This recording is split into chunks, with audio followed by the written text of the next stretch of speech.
भारद्वाज। आज मैं आपको महेश्वर सूत्र के बारे में संपूर्ण जानकारी दूंगी, क्योंकि हमारे जो महेश्वर सूत्र हैं इन्हीं से हमारे प्रत्याहार बनते हैं। जब हमें अच्छे से महेश्वर सूत्र और प्रत्याहार जाएंगे तभी हम संस्कृत में संधियों को अच्छी तरीके से समझ पाएंगे, क्योंकि संस्कृत में जो संधियाँ होती हैं उसमें महेश्वर सूत्र और प्रत्याहार की अहम भूमिका होती है। इसमें अब हमारे 14 महेश्वर सूत्र है। महेश किसे कहते हैं? भगवान शंकर को। तो ये जो 14 महेश्वर सूत्र हैं इनके बारे में मैं अब आपको जानकारी देती हूँ। ये जो 14 महेश्वर सूत्र हैं यही हमारी संस्कृत की वर्णमाला है। इन्हीं 14 महेश्वर सूत्र में हमारे संस्कृत के स्वर भी हैं और व्यंजन भी हैं। स्वर को हम लोग अच स्वर और व्यंजन को हम लोग हल स्वर कहते हैं, वो सब इसमें सम्मिलित हैं। अब इसकी जो महेश्वर सूत्र हैं भगवान शंकर हैं, ये महेश्वर सूत्र की उत्पत्ति आखिर कहाँ से हुई, तो मैं अब आपको इसके बारे में जानकारी देती हूँ। एक बार महर्षि जो पाणिनि थे उन्होंने भगवान शंकर की घोर तपस्या की। उन्होंने घोर तपस्या की तो भगवान शंकर प्रसन्न हो गए तो उन्होंने अपने डमरू को बजाया।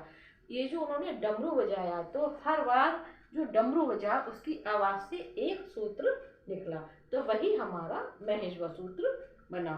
महर्षि जो पाणिनि हैं उन्होंने जो अपना अष्टाध्यायी है उसमें इसकी संपूर्ण विवेचन और व्याख्या की है। सबसे पहला मेरा महेश्वर सूत्र है अयोण ऋलिक अयों अयोच हैवरण लण यमगणनम झवय धड़गश जवगणदश खप छटक चटक तब कपय शशर और हल। ये जो महेश्वर सूत्र है इसका जो अंतिम वर्ण होता है ये हमारा इति संज्ञक वर्ण कहलाता है। ये हम प्रत्याहार है उसमें जो इसमें गिनती होती है उसमें ये सम्मिलित नहीं होता है, लेकिन प्रत्याहार बनाते समय इनका प्रयोग किया जाता है। अब मैं आपको प्रत्याहार के बारे में बताऊंगी। प्रत्याहार हमारे 42 होते हैं। प्रत्याहार मीन्स होता है संक्षिप्त कथन या फिर लघु कथन, यानी कि छोटा कहना। जो पहला आपका महेश्वर सूत्र है अयुण, अयुण से आपका एक प्रत्याहार बनेगा अ अण। अब ये अण प्रत्याहार कैसे बना? आ ई उ। अण प्रत्याहार में हमारे ये 3 वर्ण आएंगे, जैसे कि मैंने आपको पहले ही बताया था। ये जो महेश्वर सूत्र का अंतिम जो वर्ण होता है वो इति संज्ञक होता है, वो प्रत्याहार बनाते समय प्रयोग में नहीं लाया जाता है। इसी प्रकार से आपका ऋलिक से 3 बनेंगे अक इक और उक। आ अक्का अक इक उ अक उक। अब अक में कौन कौन से वर्ण आएंगे? अक में आ ई उ ऋ और ल, ये हमारे वर्ण आएंगे। इक में उ ऋ और ल, ये आपके आएंगे। उक में ऋ ल, ये आपके वर्ण आएंगे। ठीक है, उ तो आएगा ही आएगा, उ ऋ और ल ये आएंगे। ठीक है, अयोंग से आपका एक बनेगा ए और अंग। ये अयोंग है, इससे आपका एक बनेगा ए और ओ। इसमें ये जो आपके वर्ण आएंगे। अयोच के आपके 4 प्रत्याहार बनेंगे। अयोच से आपके 4 प्रत्याहार बनेंगे। अच इच एच एच। इसमें अच में आ से लेके चा तक जितने भी आपके वर्ण हैं आ ई उ ऋ ऋ अयो ऐ औ, ये आपका आएगा। अब इच में ई से लेके चा तक के उ ऋ ऋ अयो ऐ औ। एच से ए ओ ऐ औ। अब एच से ए औ, ये हमारा आ गया। है वर्ड में का एक बनेगा अ और ट, आ से लेके टा तक। इसके बीच में जितने भी वर्ण आएंगे वो हमारे अट प्रत्याहार के वर्ण होंगे, जैसे ई उ ऋ ऋ ऐ औ है व र यहाँ तक। ठीक है, इसके बाद आपका आएगा लण। लण से बनेंगे 3 अण इण यण। आ अण ई अण इण। ठीक है, और या अण यण, ये तीनों बनेंगे। इसी प्रकार से आपके 7 के बनेंगे यम यम यम, ये आपका बनेगा। इसी प्रकार से झ से बनेंगे एक, या ये यहाँ वाला ये है और वाला या और वहाँ।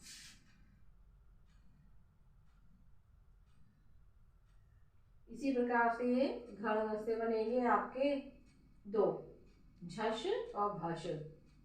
झा, यहाँ पर आपका आया झा अश, भा अश, इससे आपके 2 बनेंगे। झ से आपका 1 बनेगा, ठीक है, और आपका घड़घस से 2 बनेंगे, झ अश भा अश। इसी प्रकार से आपके जब घड़घस से 5 बनेंगे, आ अश, ठीक है, और हा अश, बा अश, झश और जस। इसी प्रकार से का 1 बनेगा, कपै के 5 बनेंगे, चच्चर के 5 बनेंगे, हल के आपके 5 बनेंगे। आपके ये सूत्र से प्रत्याहार कैसे बनाए जाते हैं इसके बारे में मैंने आपको जानकारी दी। अब मैं आपको संस्कृत में व्यंजन संधि के बारे में संपूर्ण जानकारी देती हूँ। व्यंजन संधि जो स्वरों की सहायता से बोले जाते हैं। व्यंजन संधि के सभी वर्ण अर्धमात्रिक होते हैं, अर्थात जो सभी वर्ण हैं उनके आगे, जैसे मान लीजिए आप का से लेके शुरा तक जितने भी लिखेंगे उसके नीचे हलंत लगा होगा, तो वो हमारे अर्धमात्रिक वर्ण कहलाए जाते हैं। आपकी पहली संधि है सचुत्व संधि। इसका सूत्र है स्तो सचुना सचु, अर्थात दंत वर्णों का तालु वर्ण में बदल जाना। दंत वर्ण हमारे कौन से हैं? तथा दादा ना है ना, लेटस पुकारो दंत जी, लेटस। और तालु वर्ण हमारा कहाँ है? इचेश भी है तालु राम, यानी कि शा, चा छा जा जा। ये जो वर्ण है हमारे दंत वर्ण है, ये तालु वर्ण में परिवर्तित हो जाते हैं। जैसे कि आपका उदाहरण है रामस प्लस चिनौती। ये जो रामस का प्रथम पद है, इसका जो अंतिम वर्ण है वो दंत वर्ण है, और जो द्वितीय हमारा पद है ये सेम टू सेम ऐसा ही रहेगा जैसा होता है, ये संधि करने पर सेम ऐसा ही रहेगा। जैसे कि अब आपका है रामस में सा है, जब हमने इसको संधि करके रामस चुनौती लिखा तो ये जो वाला जो सा है, ये जो दंत वर्ण है वो तालु वर्ण में चेंज हो जाएगा, यानी कि सा का शा हो जाएगा। जैसे कि मैंने आपको पहले बताया था, हमारे सभी व्यंजन वर्ण अर्धमात्रिक होते हैं। इसी प्रकार से सचित, तच्चौर और निश्चलम और भी हमारे इसी प्रकार की इसमें संधि बनेगी। आपकी दूसरी संधि शटुत्व संधि है, जिसका सूत्र है षष्टुना शटु। यह इसमें दंत वर्ण का मूर्धा वर्ण में परिवर्तन हो जाता है।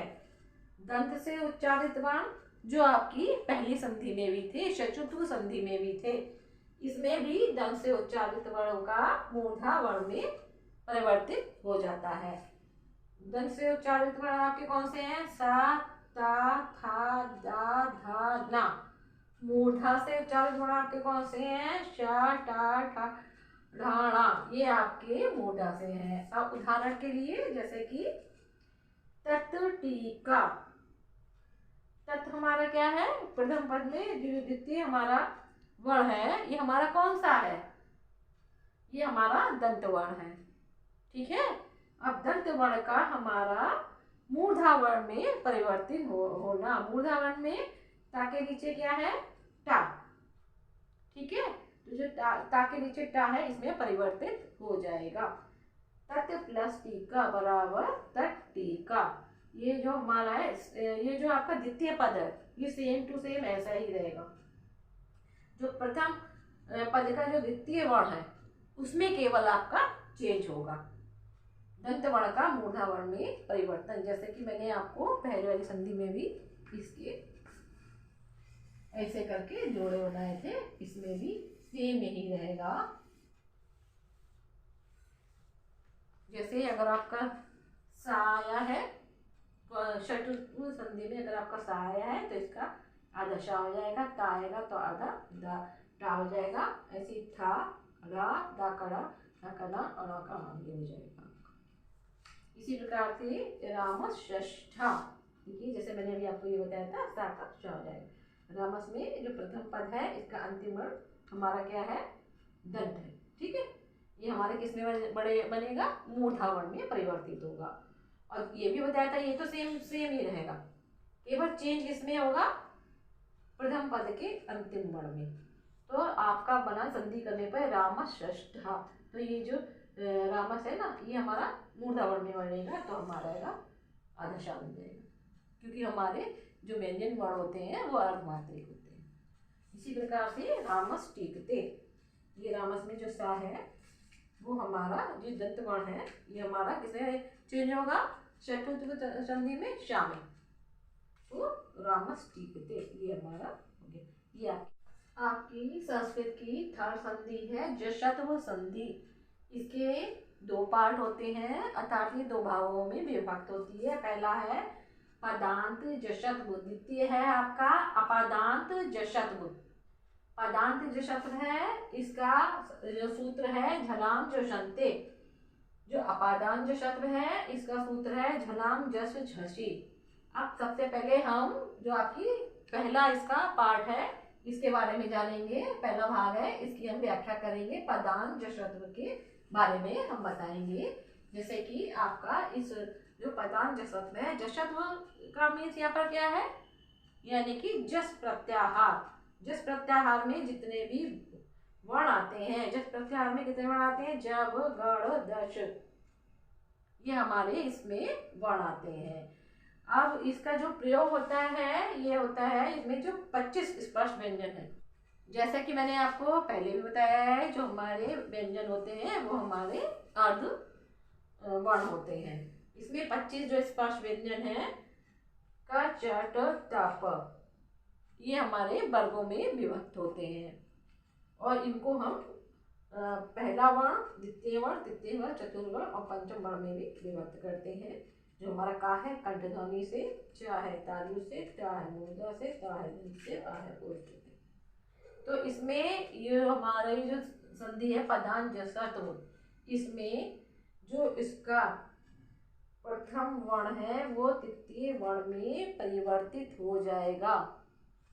पदांत जशत्व संधि में जो हमारा है प्रथम वर्ण है वो तृतीय वर्ण में परिवर्तित हो जाएगा, अर्थात इसमें बदल जाएगा। जैसे अच प्लस अंतः बराबर अजंतः, जो आपका प्रथम पद है इसका जो द्वितीय वर्ण है वो हमारा जा में परिवर्तित हो जाएगा।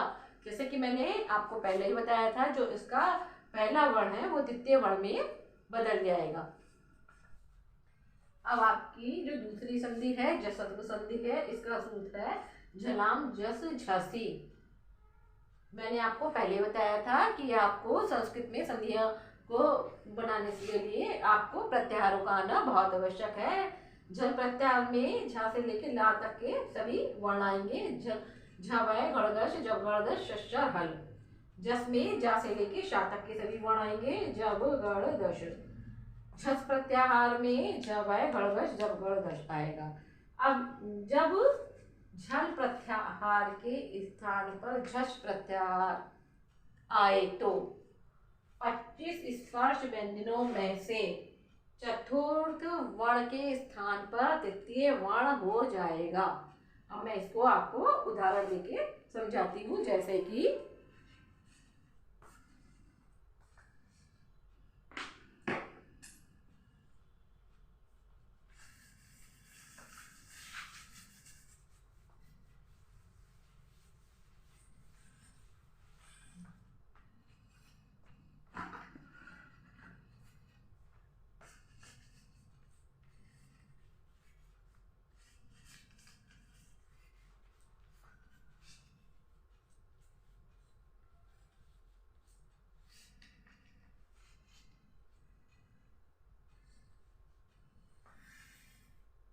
ये तो सेम वैसा ही रहेगा। चेंज किसमें आएगा आपका, ये तो सेम वैसा ही रहेगा। चेंज किसमें आएगा आपका, किसमें, प्रथम पद के द्वितीय वर्ण में। ये मैंने अभी बताया था ना जो आपका चतुर्थ वर्ण है वो हमारा तृतीय वर्ण में बदल जाएगा। चतुर्थ वर्ण में आपका देखिए दा है, ये दा है, तृतीय वर्ण में बदल जाएगा यानी कि गा में बदल जाएगा। ये हमारा आएगा गा। अब आपको समझ में आया, जो हमारा चतुर्थ वर्ण है वो तृतीय वर्ण में बदल जाएगा। इसी प्रकार के आपके अन्य उदाहरण भी है। अब आपकी नेक्स्ट संधि है चतुर संधि, जिसका सूत्र है खरी च, अर्थात झल प्रत्याहार के बाद यदि खर प्रत्याहार का कोई वर्ण आए तो झल प्रत्याहार के स्थान पर चर प्रत्याहार हो जाएगा। अर्थात झल प्रत्याहार का चर प्रत्याहार में बदलना ही हमारा चतुर संधि के अंतर्गत आता है। अब मैं आपको झल प्रत्याहार में कौन कौन से वर्ण होते हैं, खर प्रत्याहार में कौन कौन से वर्ण होते हैं और चर प्रत्याहार में कौन कौन से वर्ण होते हैं, इनके बारे में मैं आपको बताती हूँ। झल प्रत्याहार में जो आपका महेश्वर सूत्र है उसके जो हमारे वर्ण हैं झ व या तो हट जाएगा, जैसे मैंने आपको पहले बताया था। जो महेश्वर सूत्र में जो अंतिम वर्ण होता है वो तीसंज्ञक होता है, वो हमारा प्रत्याहार बनाते समय उसको काउंट नहीं किया जाता है। तो झा से लेके आ तक ये सभी वर्ण हमारे झल प्रत्याहार में है। खर प्रत्याहार में खा से लेके रा तक ये सभी वर्ण हैं जो महेश्वर सूत्र से लिए गए हैं। इसी प्रकार से चर प्रत्याहार में चा से लेके रा तक। अब या व र ल को छोड़कर जो सभी वर्ण है हमारे वो हमारे चतुर संधि में प्रयोग लाए जाते हैं। उदाहरण के लिए उद प्लस किण, उद में दा हमारा है झल प्रत्याहार का, देखिए ये है। अब कीण है खर प्रत्याहार का, ये हमारा का, ठीक है, ये हमारा खर प्रत्याहार का है। अब इससे हमारा बना उत्कीर्ण, उत्कीर्ण।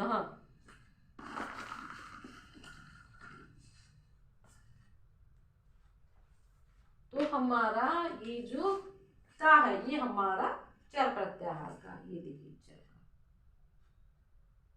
हमारी चतुर संधि में जो हमारा है जो झल प्रत्याहार के बाद अगर खर प्रत्याहार का कोई वर्ण आए तो झल के स्थान पर चर प्रत्याहार हो जाएगा। जैसे कि ये झल था, इसके बाद खर आया तो झल के स्थान पर यानी कि दा के स्थान पर चर प्रत्याहार आ गया, ठीक है। इसी प्रकार से हमारे और उदाहरण है आपद प्लस काला।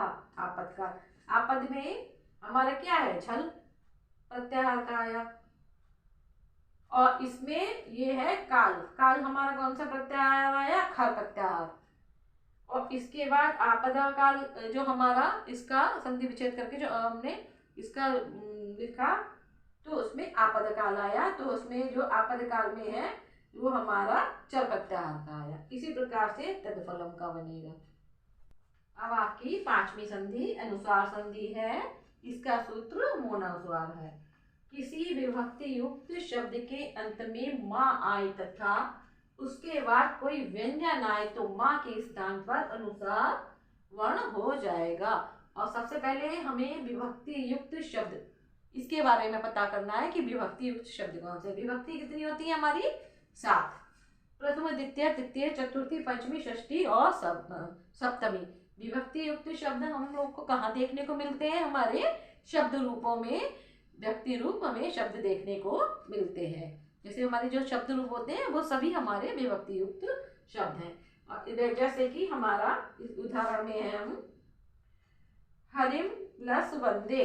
हरिम हमारा क्या है, शब्द रूप में। हरि के जो शब्द रूप में उसमें हरिम आपका आता है, तो हरिम प्लस वंदे। हरिम हमारा क्या है, विभक्ति युक्त शब्द। और ये जो बंदा है द्वितीय पद है, ये सेम टू सेम वैसे ही रहेगा, तो हमारा आएगा हरिम वंदे। जो प्रथम पद का जो हमारा अंतिम वर्ण है जो माँ है वो हमारा अनुस्वार में परिवर्तित हो जाएगा। ऐसा ही हमारा है गृहम गच्छति। गृहम जो हमारा माँ है, जो हमारा माँ है वो हमारा अनुस्वार में परिवर्तित हो जाएगा। और जो इसका द्वितीय पद है सेम टू सेम वैसे ही रहेगा, ऐसे का ऐसा ही रहेगा। अब आपकी नेक्स्ट संधि अनुसार परसमण संधि है। अनुसार प्लस या वाला के बाद 25 व्यंजन वर्णों में से कोई वर्ण आए तो वर्ण का पंचम वर्ण हो जाएगा। जैसे कि आपके 25 स्पर्श व्यंजन है का चाटा पर जो हमारे 5 वर्गों में विभक्त है, इसका जो पंचम वर्ण है यमगणम, इसमें ये परिवर्तित हो जाएगा। क्या परिवर्तन हो जाएगा हमारा? अनुसार यानी कि अंकी बिंदी। जैसे कि सन प्लस जय, सन में अनुसार अंकी बिंदी है, जय में हमारा व्यंजन वर्ण है, देखिए ये व्यंजन वर्ण है, तो ये हमारा पंचम वर्ण में परिवर्तित हो जाएगा। क्या परिवर्तित हो जाएगा? प्रथम पद का जो अंकी बिंदी है अनुसार है, ये हमारा पंचम वर्ण में परिवर्तित हो जाएगा। जैसे कि मैंने आपको बताया था हमारे सभी व्यंजन वर्ण अर्धमात्रिक होते हैं, इसलिए यहाँ पर अर्ध वर्ण लिखा गया है। इसी प्रकार से कुंठित अनुसार अंकी बिंदी हमारी किसमें परिवर्तित हो जाएगी? पंचम वर्ण में परिवर्तित हो जाएगी। अब आपकी नेक्स्ट संधि है लघु संधि। इसका सूत्र है तोरली। ता वर्ग के बाद यदि ला वर्ण हो तो ता वर्ग के स्थान पर ला हो जाता है। जैसे कि ता वर्ग में कौन से आते हैं? ता था, दा था, ना।